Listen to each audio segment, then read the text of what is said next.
चलिए 1857 की क्रांति की एक ऐसी कहानी सुनते हैं जो शायद ही किसी ने सुनी हो।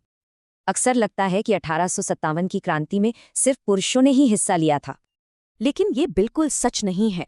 एक ऐसी वीरांगना की कहानी है जो इस सोच को बदल देगी।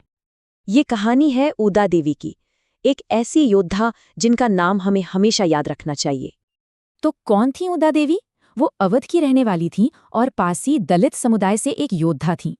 साल था 1857। ब्रिटिश फौज लखनऊ शहर पर फिर से कब्जा करने के लिए आगे बढ़ रही थी।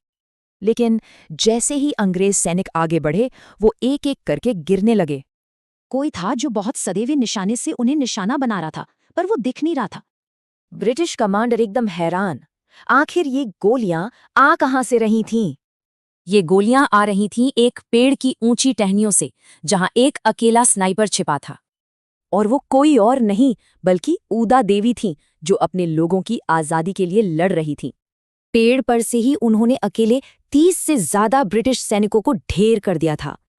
लेकिन फिर अंग्रेजों को शक हो गया कि हमलावर कहाँ छिपा है। उन्होंने उस पेड़ पर अंधाधुंध गोलियां बरसाईं और तभी एक शरीर जमीन पर आ गिरा। वो ऊदा देवी थी। उस दिन भारत ने अपनी एक शेरनी खो दी।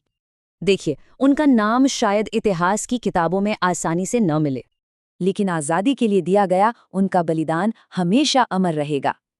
उनकी कहानी एक सवाल छोड़ जाती है, किसी नायक को महान क्या बनाता है, प्रसिद्धि या बलिदान?